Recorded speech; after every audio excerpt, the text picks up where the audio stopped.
तो दोस्तों आज से हम जीरो लेवल से HTML प्रोग्रामिंग को स्टार्ट कर रहे हैं और चैनल पर मैंने डेडिकेटेड प्लेलिस्ट बना दी है। तो अगर आपको जीरो लेवल से HTML प्रोग्रामिंग सीखनी है तो चैनल पर विजिट करना, चैनल सब्सक्राइब करके प्लेलिस्ट पर चले जाना और वहां पर आपको HTML प्रोग्रामिंग नाम से प्लेलिस्ट मिल जाएगी, जहां पर आपको HTML से जुड़े सारे के सारे वीडियोस मिल जाएंगे और उनको देख करके आप आसानी से HTML प्रोग्रामिंग सीख सकते हैं और अपने लिए कोई वेबसाइट को डिज़ाइन कर सकते हैं।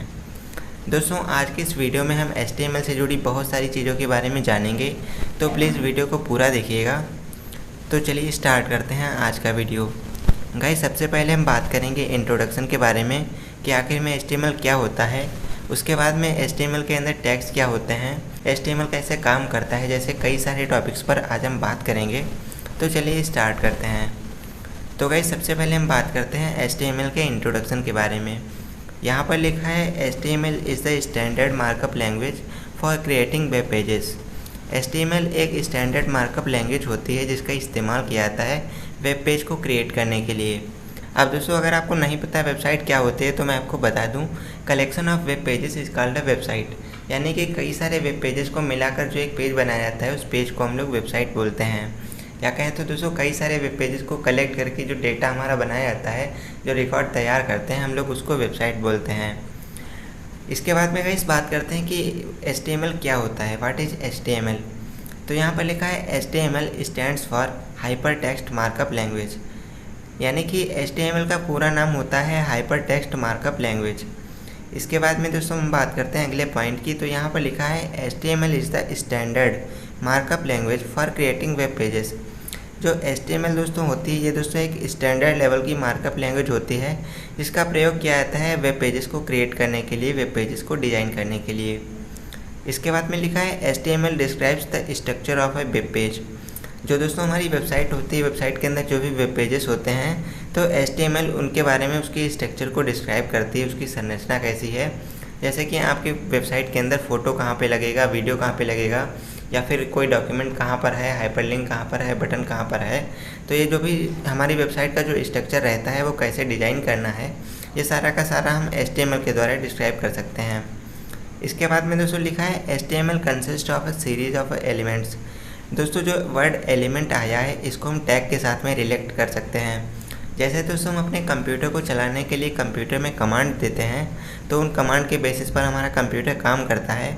उसी तरीके से जब हम HTML प्रोग्रामिंग करते हैं तो दोस्तों वहाँ पर कमांड की जगह पर हम लोग टैग्स का इस्तेमाल करते हैं। तो HTML के अंदर हम जैसे टैग्स का इस्तेमाल करते हैं, वेबसाइट हमारी उस तरीके से काम करती है। अब दोस्तों यहाँ पर लिखा है HTML consist a series of elements. दोस्तों HTML प्रोग्रामिंग के अंदर बहुत सारे टैग्स का इस्तेमाल किया जाता है। इसके अंदर दोस्तों आपको भर भर कर टैग मिलते हैं और इसके लिए मैंने एक डेडिकेटेड वीडियो भी प्लेलिस्ट में ऐड कर रखा है, जहां पर हमने बात की थी HTML के अंदर कितने सारे टैग्स होते हैं। तो अगर आपको वो वीडियो देखना है तो चैनल पर विजिट करना, प्लेलिस्ट में जाना, HTML प्रोग्रामिंग की प्लेलिस्ट को ओपन करना, वहाँ पर आपको बेसिक HTML टैग का वीडियो मिल जाएगा। वहाँ पर से आप उस वीडियो को देख कर HTML के सारे टैग के बारे में जान सकते हैं। इसके बाद में दोस्तों अगला पॉइंट लिखा है HTML एलिमेंट्स, या कहें तो HTML tags tells the browser how to display the content. जो दोस्तों HTML के अंदर टैग हम लोग यूज करते हैं, वो टैग ब्राउज़र को बताते हैं, हमारे कंप्यूटर पे जो ब्राउज़र होता है उसको बताते हैं कि जो वेबसाइट के अंदर कंटेंट है उसको यूज़र को कैसे डिस्प्ले कराना है, कैसे उसको दिखाना है। यानी कि हमारी वेबसाइट में कौन सा फ़ोटो कहाँ पर लगेगा, कहाँ पे कोई वीडियो है, कहाँ पे डॉक्यूमेंट फाइल है, कहाँ पे बटन है, कहाँ पे हाइपरलिंक है, तो ये सब यूज़र को कैसे दिखाना है, ये टैग ब्राउज़र को बताते हैं, जो कि HTML के अंदर यूज किए जाते हैं। इसके बाद में लिखा है HTML एलिमेंट्स। दोस्तों यहाँ पर जब भी एलिमेंट्स की बात आती है तो एलिमेंट की जगह पर हम टैग बोल सकते हैं, या कहें तो टैग का प्रयोग कर सकते हैं। तो यहाँ पर लिखा है HTML tags labels pieces of content such as this is a heading, this is a paragraph, this is a link, this is a photo, this is a video, this is a document, इस तरीके से etc।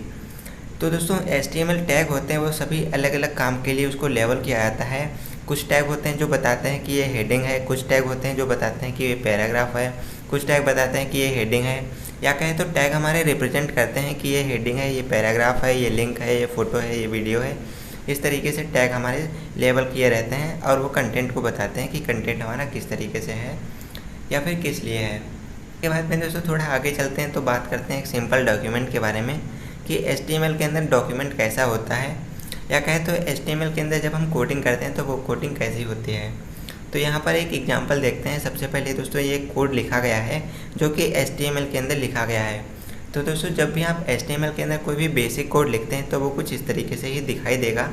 अब दोस्तों यहाँ पर आपको कुछ भी समझ में नहीं आएगा, तो चलिए इसको थोड़ा एक्सप्लेन करते हैं ताकि आपको अच्छे से समझ में आ जाए। मगर उससे पहले मैं आपको बताना चाहूँगा दोस्तों, इससे पिछले एक वीडियो में हमने बात करी थी HTML के कुछ बेसिक टैग्स के बारे में, जहाँ पर मैंने आपको बताया था कि HTML के अंदर कुछ ऐसे बेसिक टैग होते हैं जो कि किसी भी वेब पेज के अंदर मैंडेटरी होते हैं, अनिवार्य होते हैं। तो वहाँ पर मैंने आपको बताया था जैसे HTML है, हेड है, टाइटल है, बॉडी है, ये 4 जो हैं, जो दोस्तों मेन टैग हैं, इनके बिना HTML पेज नहीं बनाया जा सकता। तो इनके बारे में मैंने आपको वहाँ पर बहुत डिटेल में बताया था, बहुत डीपली बताया था। अगर आपको वीडियो देखना है तो प्लेलिस्ट में ऐड है, आप वहाँ से देख सकते हैं। तो दोस्तों इसके बारे में एक बार फिर से मैं आपको बता देता हूँ ताकि आपको और भी अच्छे से क्लियर हो जाए। तो यहाँ पर जैसे दोस्तों सबसे पहली लाइन दी है डॉक टाइप HTML। अब दोस्तों यहाँ पर मैं आपको बता दूँ HTML प्रोग्रामिंग के अंदर जो भी टैग लगे होते हैं वो सभी ब्रैकेट के अंदर होते हैं। जैसे यहाँ पर ब्रैकेट के अंदर देख पा रहे हैं, तो ये सारे टैग हैं, इनको हम लोग टैग बोलते हैं। इसके बारे में आके डिटेल में जानेंगे, मगर पहले इसको एक्सप्लेन करके देखते हैं एक बार। तो दोस्तों सबसे पहले यहाँ पर लाइन दी गई है डॉक टाइप HTML, यह दोस्तों एक टैग होता है। दोस्तों यहाँ पर लिखा है the doc type HTML declaration defines that this is document and HTML document. यानी कि दोस्तों ये जो टैग लगाया गया है, ये टैग डिफाइन करता है या कहें तो ये डिक्लेयर करता है जो भी हमारा ये डॉक्यूमेंट है, जो भी हमारा ये कोड है, ये HTML5 का एक डॉक्यूमेंट है। दोस्तों HTML5 एक प्रोग्रामिंग लैंग्वेज होती है और उसी का ये डॉक्यूमेंट है, ये टैग इसको इंडिकेट करता है। ऑलराइट गाइस, इसके बाद में दोस्तों अगला पॉइंट यहाँ पर लिखा है द HTML एलिमेंट, या कहें तो the HTML tag is the root element of HTML page. जो यहाँ पर दोस्तों एलिमेंट की बात होती है तो एलिमेंट को आप टैग से रिलेट कर सकते हैं, एलिमेंट ना बोल करके आप टैग बोल सकते हैं। ऑलराइट गाइस, तो यहाँ पर अगर हम बात करते हैं इस टैग के बारे में, HTML टैग के बारे में, तो यहाँ पर लिखा है the HTML tag is the root element of an HTML page. ये दोस्तों रूट टैग होता है, रूट एलिमेंट होता है हमारे पूरे के पूरे HTML पेज का। और ऐसा क्यों होता है? क्योंकि दोस्तों जो हम कोड लिखते हैं वो पूरा HTML प्रोग्रामिंग लैंग्वेज में लिखते हैं, और दोस्तों प्रोग्रामिंग लैंग्वेज को, HTML लैंग्वेज को ये टैग रिप्रेजेंट करता है। इसके बाद में दोस्तों बात करते हैं अगले टैग के बारे में जो कि है हेड। तो हेड टैग क्या होता है? तो दोस्तों यहाँ पर लिखा है द हेड एलिमेंट, या कहें तो the head tag contents Meta information about the HTML page. जो हमारा हेड टैग होता है ये दोस्तों हमारे HTML पेज की जो मेटा इन्फॉर्मेशन होती है उसको ये कलेक्ट करता है, या कहें तो उसके बारे में सारा का सारा डेटा अपने अंदर रखता है। आई थॉट अब आपको ये भी समझ में आ गया होगा। और दोस्तों इसके बाद में अगर हम बात करते हैं टाइटल टैग के बारे में, तो यहाँ पर लिखा है the title element specifies a title for the HTML page, okay, which is shown in browsers title bar on the page tab. अब दोस्तों जो टाइटल होता है ये क्या होता है? यह हमारे कोड का, हमारे सोर्स कोड का जो हम टाइप करते हैं, प्रोग्राम करते हैं, उस कोड का टाइटल होता है। दोस्तों जो हमारा टाइटल होता है वो क्या होता है? जो भी हम प्रोग्राम लिखते हैं, जो भी कोड लिखते हैं, तो उस कोड का टाइटल होता है जो कि ब्राउज़र को बताता है कि हमारा जो HTML वेब पेज है वो किस लिए बनाया गया है या फिर उसका क्या काम है। अब दोस्तों जो टाइटल होता है ये दोस्तों आपके वेबसाइट के अंदर शो नहीं होता है। आप जो भी ब्राउज़र को ओपन करते हैं तो ब्राउज़र के अंदर जो भी टैब रहता है आपका, तो उस टैब के टाइटल में आपका टाइटल शो होता है। जैसे आपका पेज किस लिए बनाया गया है तो वो सारा आपके पेज के टैब में शो होगा, आपके ब्राउज़र के टैब में शो होगा। तो इस तरीके से दोस्तों यहाँ पर लिखा है। और उसके बाद में अगर हम बात करते हैं अगले टैग के बारे में जो कि है बॉडी टैग, तो बॉडी टैग के लिए यहाँ पर लिखा है the body tag defines the documents body. जो बॉडी टैग होता है ये पूरे डॉक्यूमेंट की बॉडी को डिफाइन करता है, पूरे टैग की, पूरे कोड की बॉडी को डिफाइन करता है। And is a container for all visual content. दोस्तों नोट कीजिएगा, ये container of all visual element, यानी कि आपको किसी वेबसाइट के अंदर जो कुछ भी दिखाई देता है, कोई भी फोटो दिखाई देता है, कोई वीडियो दिखाई देता है, ऑडियो दिखाई देता है, बटन दिखाई देता है, लिंक दिखाई देती है, डॉक्यूमेंट दिखाई देता है, तो वो सारा का सारा विजुअल कंटेंट जो भी आपको दिखाई देता है वो सारा बॉडी टैग के अंदर लिखा जाता है, such as headings, paragraph, images, hyperlinks, tables etcetera. जैसे कि दोस्तों कोई फोटो, वीडियो, पैराग्राफ, हेडिंग होती है, वो सारा का सारा हम बॉडी टैग के अंदर लिखते हैं। और दोस्तों इसके बाद में बात करते हैं अगले टैग के बारे में जो कि है H1 टैग। तो यहाँ पर लिखा है द H1 एलिमेंट, या कहें तो the H1 tag defines a large heading. दोस्तों जो H1 टैग होता है ये लार्ज हेडिंग को डिफाइन करता है। वेल दोस्तों, मैं आपको बता दूं HTML प्रोग्रामिंग के अंदर जब आप हेडिंग लिखते हैं तो हेडिंग को आप कई तरीके से लिख सकते हैं। एक मोटी हेडिंग, फिर उससे छोटी, फिर उससे छोटी, फिर उससे छोटी, फिर सबसे छोटी हेडिंग।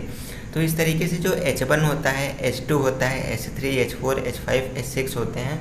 तो H1 सबसे मोटी हेडिंग लिखने के लिए यूज होता है, H2 थोड़ी कम मोटी, H3 में और थोड़ी कम मोटी, H4 में और कम मोटी, H5 में और कम, और H6 में सबसे छोटी हेडिंग लिखने के लिए, या कहें तो सबसे कम साइज में हेडिंग को लिखने के लिए H6 का इस्तेमाल किया जाता है।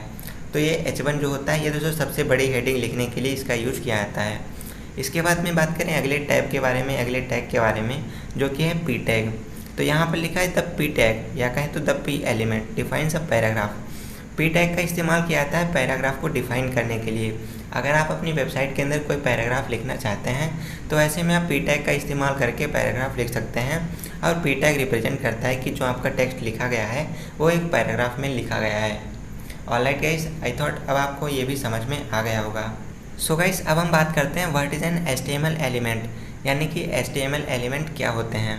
अगर दोस्तों आपको एलिमेंट से समझ नहीं आता है तो आप एलिमेंट की जगह पर टैग भी बोल सकते हैं, यहाँ पर दोनों चीज़ें सिमिलर होती हैं।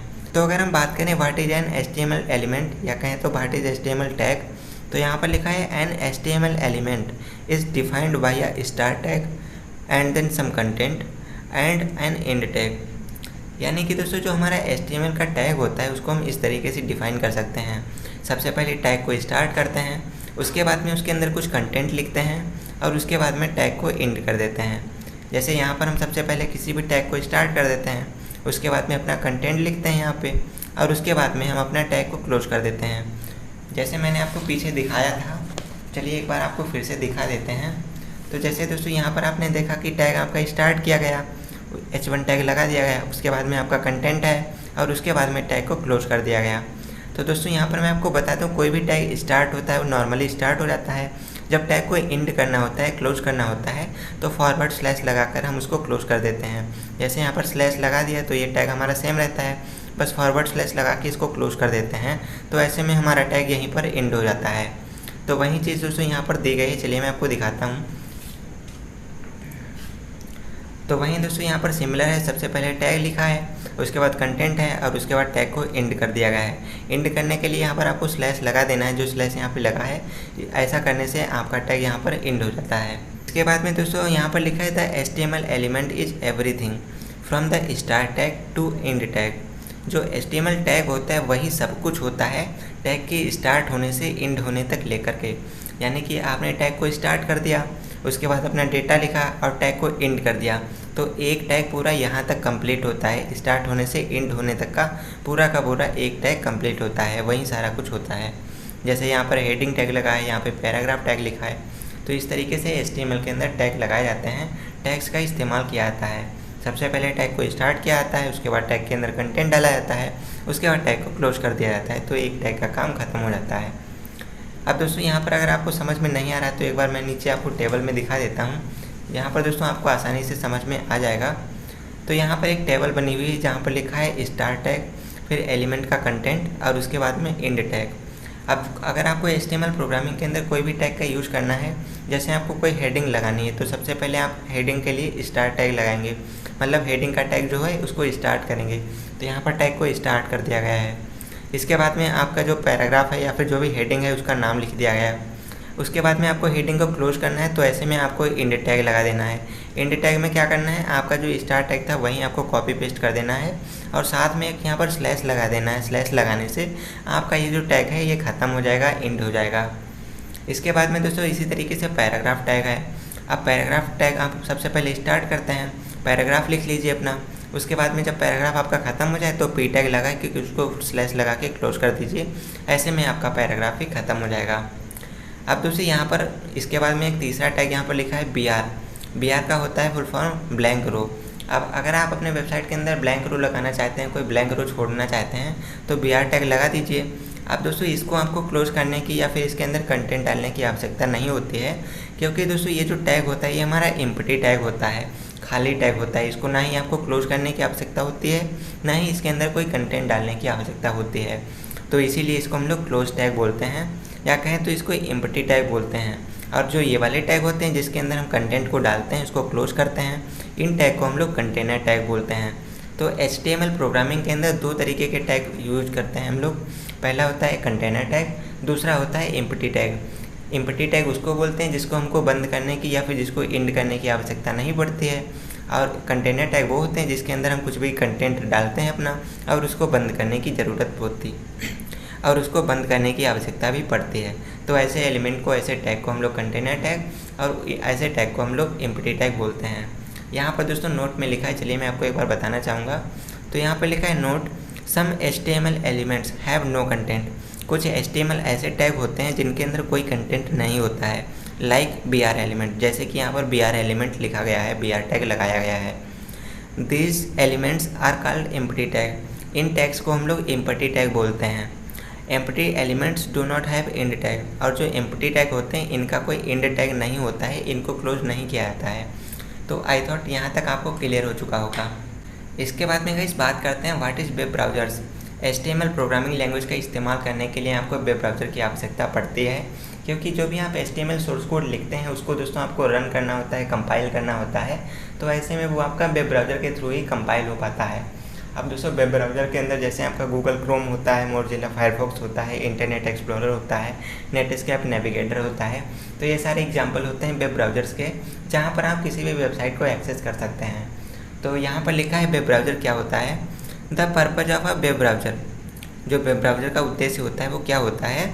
जैसे for example Chrome, Edge, Firefox, Safari, ये जो वेब ब्राउज़र के एग्जांपल लिखे गए हैं। तो यहाँ पर लिखा है the purpose of a web browser, कि वेब ब्राउज़र का उद्देश्य होता है किसी भी टेक्स्ट को, किसी भी HTML डॉक्यूमेंट को रीड करना और उसको यूज़र के लिए कंप्यूटर स्क्रीन पर उसको करेक्टली डिस्प्ले करना, यानी कि सही तरीके से वेबसाइट को प्रदर्शित करना।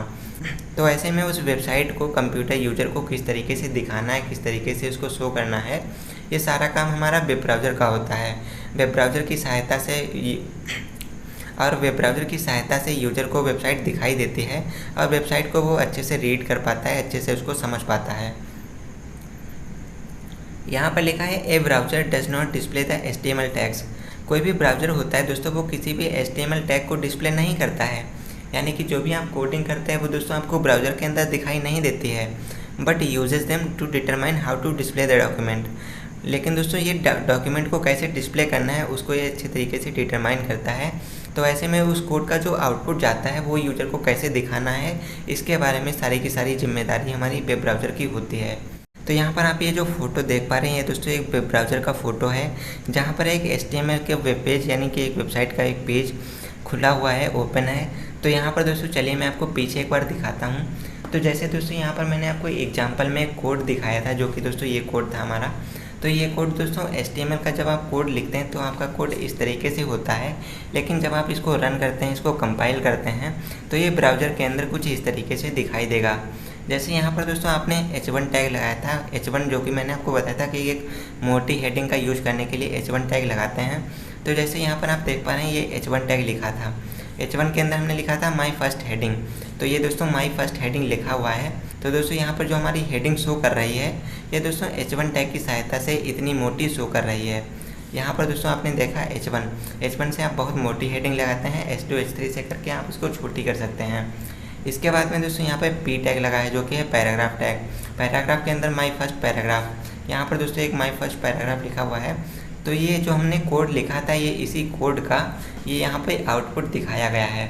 तो इस तरीके से आप समझ सकते हैं कि अगर आप इतना सारा कोड करते हैं HTML के अंदर तो इसका आउटपुट इतना सा मिलता है। इस तरीके से दोस्तों HTML के अंदर प्रोग्रामिंग करी जाती है। आई थॉट अब आपको समझ में आ गया होगा। इसके बाद में दोस्तों बात करते हैं कि HTML पेज का स्ट्रक्चर कैसा होता है, HTML पेज कैसे बनाया जाता है, उसकी संरचना कैसी होती है। चलिए इसके बारे में जानते हैं। तो यहाँ पर लिखा है below the visualization of an HTML page structure. दोस्तों यहाँ पर आपको HTML पेज का एक स्ट्रक्चर बना के दिखाया गया है। चलिए इसको अच्छे से समझते हैं। तो दोस्तों आपको मैंने बताया था सबसे पहले आपको HTML पेज को स्टार्ट करने के लिए आपको HTML के बेसिक टैग का यूज़ करना होता है। सबसे पहले HTML टैग लगाते हैं, फिर हेड टैग, फिर टाइटल टैग, फिर बॉडी टैग, और आप जो भी कोड लिखते हैं वो सारा का सारा कोड आपका बॉडी टैग के अंदर रहता है। आपको मैंने स्टार्टिंग में ही बता दिया था। चलिए मैं आपको एक बार अच्छे से दिखा देता हूँ। तो जैसे यहाँ पर आपने अपना कोड स्टार्ट किया, तो जैसे यहाँ पर आप अपना कोड को स्टार्ट करते हैं और उसके बाद में यहाँ से आप अपने टैग को एंड करते हैं। तो जैसे यहाँ पर आपने HTML टैग से स्टार्ट किया था तो आपको HTML टैग से क्लोज भी करना होता है। हेड टैग लगाया था, हेड टैग को आपको क्लोज करना होता है। टाइटल टैग लगाया, टाइटल को क्लोज करना रहता है। बॉडी टैग लगाते हैं, बॉडी को भी क्लोज करना रहता है। तो इस तरीके से हम टैग लगाते हैं, टैग को क्लोज कर देते हैं। आई थॉट अब आपको ये भी समझ में आ गया होगा। इसके बाद में गाइस बात कर लेते हैं HTML की हिस्ट्री के बारे में। तो गाइस अगर हम बात करते हैं HTML की हिस्ट्री के बारे में, तो दोस्तों जो www यानी कि वर्ल्ड वाइड वेब है, इसके पहले जो हमारी HTML लैंग्वेज थी इसके कई सारे वर्जन हुआ करते थे। अब दोस्तों यहाँ पे सन और वर्जन दिया गया है, तो 1989 में यानी कि 1989 में टिम बर्नर्स-ली ने www यानी कि वर्ल्ड वाइड वेब का आविष्कार किया, इन्वेंशन किया। इसीलिए दोस्तों टिम बर्नर्स-ली को इंटरनेट का फादर भी कहा जाता है, क्योंकि इन्होंने www का आविष्कार किया था। इसके बाद में दोस्तों यहाँ पर लिखा है 1991 यानी कि 1991 टिम बर्नर्स-ली इन्वेंटेड HTML। 1991 में HTML का आविष्कार किया गया और टिम बर्नर्स-ली ने HTML का इन्वेंशन किया था। तो यहाँ पर आपको ध्यान रखना है 1989 में www का आविष्कार हुआ और 1991 में HTML प्रोग्रामिंग लैंग्वेज का आविष्कार हुआ। अब दोस्तों इसके बाद में बात करते हैं HTML के कुछ बेसिक एग्जांपल्स के बारे में, जिनके बारे में आपको पता होना बहुत ज़रूरी है। तो चलिए दोस्तों स्टार्ट करते हैं। तो यहाँ पर लिखा है in this video we will show some basic HTML examples. तो चलिए कुछ बेसिक HTML के एग्जांपल्स के बारे में जानते हैं। सबसे पहले हम बात करते हैं HTML डॉक्यूमेंट के बारे में कि HTML के अंदर डॉक्यूमेंट्स क्या होते हैं। यहाँ पर लिखा है all HTML documents must starts with a document type declaration. जो HTML के अंदर डॉक्यूमेंट होते हैं, जितने भी डॉक्यूमेंट आप यूज़ करते हैं वो सारे के सारे स्टार्ट होते हैं डॉक्यूमेंट को डिक्लेयर करने से। और इसके लिए दोस्तों डॉक टाइप HTML टैग का इस्तेमाल किया जाता है, जो कि मैंने आपको स्टार्टिंग में कोड दिखाया था। तो वहाँ पर आपको दिखाया था कि डॉक टाइप HTML के थ्रू ही हमारे HTML डॉक्यूमेंट का डिक्लेरेशन होता है। यहाँ पर लिखा है the HTML document itself begins with HTML and ends with HTML। यानी कि HTML डॉक्यूमेंट जो होता है वो दोस्तों हमेशा स्टार्ट होता है HTML टैग से और एंड होता है HTML टैग से, जो कि दोस्तों स्लैश के साथ में एंड हो जाता है। ये भी मैंने आपको स्टार्टिंग में बता ही दिया था। इसके बाद में दोस्तों यहाँ पर लिखा है the visible part of HTML document is between body and body. ये भी मैंने आपको ऊपर बताया था कि जो भी हम टैग लिखते हैं, जो भी अपना डाटा लिखते हैं, वो सारा बॉडी टैग के अंदर ही लिखते हैं। जैसे दोस्तों यहाँ पर एग्जाम्पल में दिया गया है, चलिए एग्जाम्पल में आपको दिखा के अच्छे से समझाता हूँ। तो दोस्तों जैसे यहाँ पर लिखा है all HTML documents must start with document type declaration. यानी कि यहाँ पे जो डॉक टाइप HTML लिखा है, इसकी सहायता से डिक्लेयर करता है कि HTML का कोई भी डॉक्यूमेंट स्टार्ट होगा तो वो सारा डॉक टाइप से ही स्टार्ट होगा। इसके बाद में the HTML document itself begins with HTML। और उसके बाद में दोस्तों HTML टैग का स्टार्ट किया जाता है और उसको एंड किया जाता है, जो कि डिक्लेयर करता है कि जो हमारा पेज है ये HTML प्रोग्रामिंग लैंग्वेज में लिखा गया है। उसके बाद में यहाँ पर लिखा है the visual part of HTML document is between body and body. यानी कि जो विजुअल पार्ट होता है, जो बीच का पार्ट रहता है, जो कि हमें इंटरनेट पर दिखाई देता है हमारी वेबसाइट के अंदर, वो सारा का सारा हम बॉडी टैग के अंदर ही लिखते हैं। आई थॉट अब आपको ये अच्छे से समझ में आ गया होगा। इसके बाद में दोस्तों हम बात करते हैं अगले डॉक्यूमेंट के बारे में, जो कि यहाँ पर लिखा है द डॉक टाइप डिक्लेरेशन, जो कि यहाँ पर एक टैग है। यहाँ पर इसके बारे में जानते हैं कि इस टैग को कैसे डिक्लेयर किया जाता है। तो यहाँ पर लिखा है the doc type declaration is represent the document type and helps browser to display them web page correctly. तो गाइस जो यहाँ पर डॉक टाइप टैग लगा है, ये दोस्तों इसको डिक्लेयर करके क्या करता है, ये रिप्रेजेंट करता है डॉक्यूमेंट फाइल को। HTML प्रोग्रामिंग के अंदर आप जो भी डॉक्यूमेंट को शो कराना चाहते हैं, तो ये उनको डिक्लेयर करने का काम करता है और ये ब्राउज़र को हेल्प करता है, ब्राउज़र को अच्छे से वेब पेज को डिस्प्ले करने में उसकी मदद करता है। इसी की सहायता से हमारा ब्राउज़र अच्छे से डिक्लेयर करके बताता है कि जो हमारा डॉक्यूमेंट है वो किस प्रोग्रामिंग भाषा से है या फिर किस तरीके से बनाया गया है। इसके बाद में लिखा है it must only appear once. और दोस्तों जो हमारा टैग होता है, जो हमारा ये डॉक टाइप टैग होता है, ये केवल एक बार दिखाई देता है। पूरे के पूरे कोड में इसका सिर्फ एक बार इस्तेमाल किया जाता है, जो कि डॉक टाइप HTML लगा देते हैं। उसके बाद हम अपनी HTML प्रोग्रामिंग को स्टार्ट कर देते हैं। तो इसीलिए यहाँ पर लिखा है it must only appear once, केवल एक बार इसका प्रयोग करते हैं। At the top of page, page के सबसे ऊपर टॉप पे, बिल्कुल टॉप पे इसका इस्तेमाल किया जाता है। बिफोर एनी HTML टैग, यानी कि HTML टैग से पहले इसका इस्तेमाल कर दिया जाता है और ये डॉक्यूमेंट को डिक्लेयर करने का काम करता है। तो आई थॉट आपको ये भी समझ में आ गया होगा। इसके बाद लिखा है the doc type declaration is not case sensitive. जो डॉक टाइप डिक्लेयर करते हैं हम लोग, ये दोस्तों नॉट केस सेंसिटिव होता है, यानी कि केस सेंसिटिव नहीं होता है। आप चाहें तो इसको कैपिटल लेटर में यूज कर सकते हैं, चाहे तो इसको स्मॉल लेटर में लिखेंगे। आप किसी भी लेटर में लिखें, ये दोस्तों केस सेंसिटिव नहीं होता है। ये दोनों तरीके से काम करेगा। और दोस्तों बात सिर्फ इसी टैग की नहीं है, आप HTML प्रोग्रामिंग के अंदर जितने भी टैग यूज करते हैं आप उनको चाहे कैपिटल लेटर में लिखें या स्मॉल लेटर में, ये केस सेंसिटिव नहीं होते हैं, ये दोस्तों हर तरीके से काम करेंगे। आप छोटे लेटर में लिखें या बड़े लेटर में, कैपिटल लेटर में लिखें या स्मॉल लेटर में, टैग आपके प्रॉपर तरीके से काम करते हैं। इसके बाद में लिखा है the doc type declaration is for HTML5 each, यानी कि दोस्तों जो डॉक टाइप का डिक्लेरेशन करते हैं, डॉक टाइप टैग का डिक्लेरेशन करते हैं, डॉक्यूमेंट का डिक्लेरेशन करते हैं, ये HTML5 लैंग्वेज के अंतर्गत करते हैं। तो आपको इसके बारे में पता होना चाहिए। और दोस्तों आपको ये भी ध्यान रखना चाहिए कि HTML5 दूसरी प्रोग्रामिंग लैंग्वेज है और HTML लैंग्वेज दूसरी प्रोग्रामिंग लैंग्वेज है, तो आपको इसके बारे में भी पता होना चाहिए। इसके बाद में गाइस बात करते हैं HTML हेडिंग्स के बारे में। अब दोस्तों अगर आप अपनी वेबसाइट के अंदर कोई भी हेडिंग लिखना चाहते हैं, कोई हेडिंग लगाना चाहते हैं, तो उसके लिए हेडिंग टैग का इस्तेमाल किया जाता है। और हेडिंग टैग के बारे में मैंने आपको स्टार्टिंग में बता रखा है कि हेडिंग टैग H1 से H6 तक के होते हैं। H1 से स्टार्ट होता है, H6 से ख़त्म होता है। यानी कि दोस्तों HTML के अंदर जब भी हम हेडिंग को डिफाइन करते हैं तो H1, H2, H3 करके H6 तक के टैग्स का इस्तेमाल करते हैं हेडिंग को डिफाइन करने के लिए। यहाँ पे लिखा है H1 defines the most important heading. जो H1 टैग होता है ये दोस्तों सबसे इंपॉर्टेंट हेडिंग हो, जो आपकी मेन हेडिंग होती है उसको ये डिफाइन करने के लिए इसका यूज़ करते हैं। And H6 defines the least important heading. और जो आपकी सबसे छोटी हेडिंग होती है, जो कि दोस्तों आपकी सबसे छोटी हेडिंग रहती है, उसको आप H6 हेडिंग टैग के थ्रू रिप्रेजेंट कर सकते हैं। आपको छोटी हेडिंग लिखनी है तो आप H6, H5 या फिर H4 का यूज़ कर सकते हैं, और बड़ी लिखनी है तो H1, H2, H3 का यूज़ कर सकते हैं। जैसे यहाँ पर लिखा है H1, H2, H3, इस तरीके से H4, H5, H6 का भी इस्तेमाल किया जाता है हेडिंग को लिखने के लिए। और उसके बाद में हेडिंग कंप्लीट हो जाती है तो आप उसको स्लैश लगा करके टैग को क्लोज कर देते हैं। इस तरीके से आपका HTML काम करता है। इसके बाद में बात करते हैं HTML पैराग्राफ्स के बारे में। तो HTML पैराग्राफ के लिए मैंने आपको स्टार्टिंग में बता रखा है कि P टैग होता है जो कि पैराग्राफ टैग होता है। तो यहाँ पर लिखा है the HTML paragraph are defined with P tag, यानी कि HTML के अंदर जो भी पैराग्राफ लिखे जाते हैं उनको हम P टैग के थ्रू डिफाइन करते हैं, P टैग के थ्रू उसको रिलेट करते हैं। तो अगर आप अपने HTML वेब पेज के अंदर कोई भी पैराग्राफ लिखना चाहते हैं तो ऐसे में आप P टैग का यूज़ कर सकते हैं और अपना पैराग्राफ लिख सकते हैं। इसके बाद में एक एग्जांपल के लिए यहाँ पर लिखा है P this is a paragraph, P tag लिखा, इसके बाद में अपना पैराग्राफ लिख लीजिए। उसके बाद में पैराग्राफ खत्म हो जाए तो यहाँ पर आप स्लैश लगा कर P टैग को क्लोज कर दीजिए। इस तरीके से दोस्तों इसका एग्जांपल हो गया। आई थॉट आपको ये भी अच्छे से क्लियर हो चुका होगा। इसके बाद में गाइस बात करते हैं HTML लिंक्स के बारे में कि HTML वेब पेज के अंदर अगर आप हाइपर लिंक ऐड करना चाहते हैं, कोई बटन ऐड करना चाहते हैं तो वो आप कैसे कर सकते हैं। तो इसके लिए यहाँ पर दोस्तों एक टैग का यूज़ किया जाता है जो जिसको हम एंकर टैग बोलते हैं, जो कि यहाँ पर लिखा हुआ है। तो यहाँ पर लिखा है HTML links are defined with a tag. A tag नहीं, इसको हम लोग एंकर टैग बोलते हैं। तो HTML के अंदर जो भी लिंक होती हैं उनको डिफाइन किया जाता है एंकर टैग की हेल्प से। तो यहाँ पर दोस्तों एग्जांपल देखते हैं। एग्जांपल में लिखा है ए, यानी कि एंकर टैग को स्टार्ट कर दिया गया है ए से, और उसके बाद में HREF लिखा है, ये दोस्तों एट्रीब्यूट होता है। यही दोस्तों काम करता है किसी दूसरी फाइल को आपके वेब पेज से कनेक्ट करने में या उसको लिंक करने में। तो यहाँ पर जो https.www.cswala.com लिखा है ये हमारा एक दूसरा पेज है, ठीक है। तो उसको लिंक करने के लिए HREF का इस्तेमाल किया जाता है और उसके बाद में ए टैग को क्लोज कर दिया जाता है यहाँ से। तो ये हमारा टैग क्लोज हो गया। अब आपको किसको हाइपरलिंक बनाना है, जिसको हाइपरलिंक बनाना होता है वो टैग आपको यहाँ पर लिख देना होता है, वो टेक्स्ट यहाँ पर आपको लिख देना होता है। तो अगर आप इस टैग को हाइपरलिंक बनाना चाहते हैं तो आप एंकर टैग का यूज करिए। किस फाइल को लिंक करना है उस फाइल को यहाँ पर पुट कर दीजिए इन्वर्टेड कॉमा के अंदर, टैग को क्लोज कर दीजिए। उसके बाद आपको जिसको हाइपरलिंक बनाना है उसको यहाँ पर लिख दीजिए और एंकर टैग को क्लोज कर दीजिए। तो ऐसे में आपकी हाइपरलिंक जनरेट हो जाएगी, हाइपरलिंक क्रिएट हो जाएगी।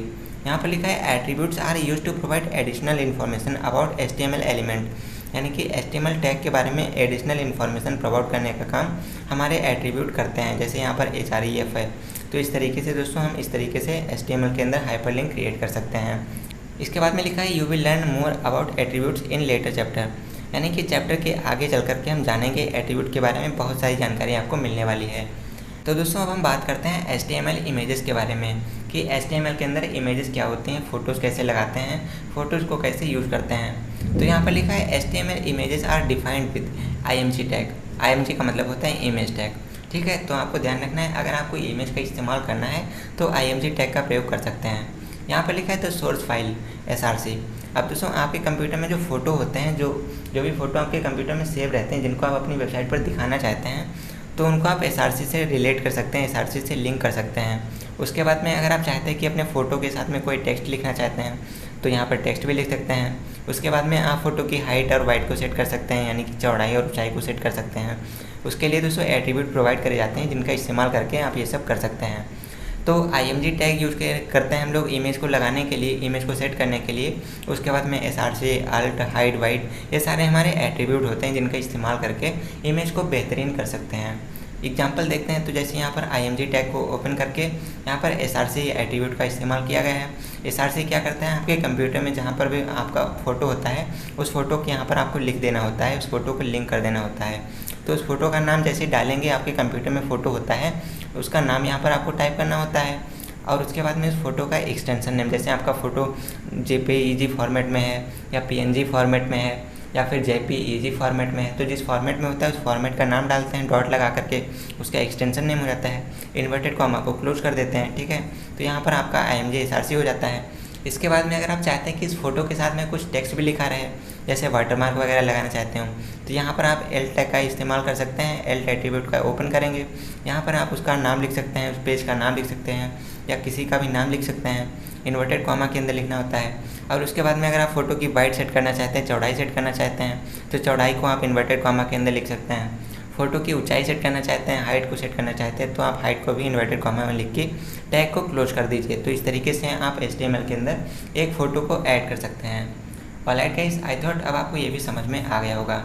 अब दोस्तों इसके बाद में बात करते हैं how to view HTML source, यानी कि दोस्तों जो भी आप वेबसाइट को डिज़ाइन करते हैं उसके अंदर क्या कोडिंग करी गई है वो आप कैसे देख सकते हैं।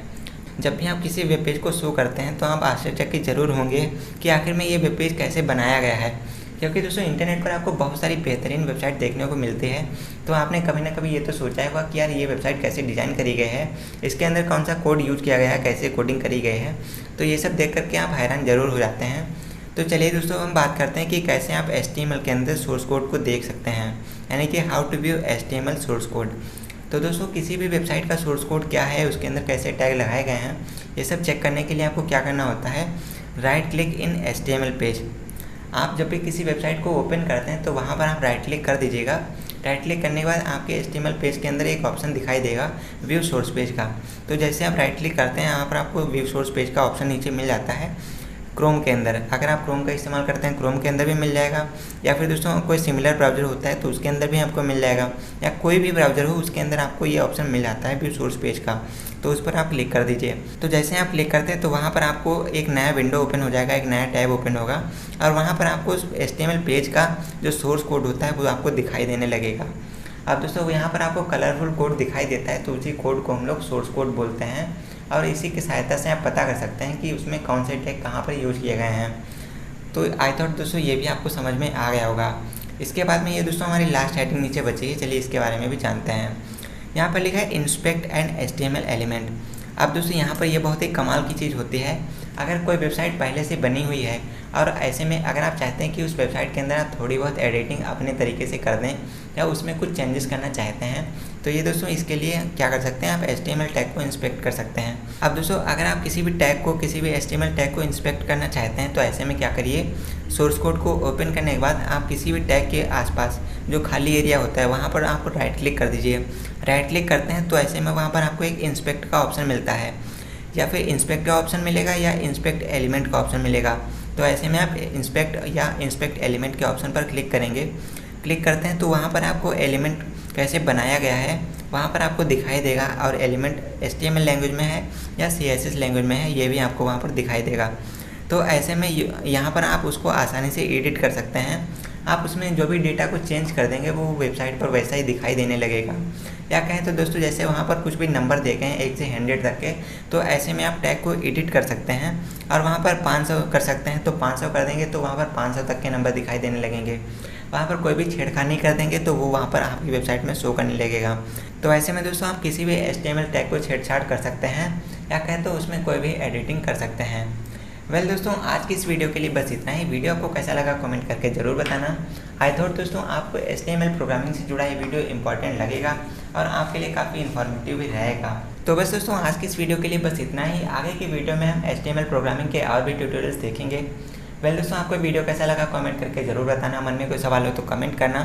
हम मिलते हैं आपसे एक और नए वीडियो के साथ। लेकिन उससे पहले मैं आपको कहना चाहूँगा कि अगर आपको जीरो लेवल से HTML प्रोग्रामिंग सीखनी है तो ऐसे में चैनल पर विजिट करना, चैनल सब्सक्राइब करके प्लेलिस्ट सेक्शन में चले जाना और वहाँ पर आपको HTML प्रोग्रामिंग की प्लेलिस्ट मिल जाएगी, जहाँ पर आपको HTML से जुड़े सारे के सारे ट्यूटोरियल मिल जाएंगे। तो वहाँ पर विजिट करके आप HTML प्रोग्रामिंग को भी सीख सकते हैं। तो मिलते हैं आपसे एक और नए वीडियो के साथ। तब तक के लिए ख्याल रखिएगा अपना। नमस्कार, दिस इज़ अभय CS वाला। Bye bye.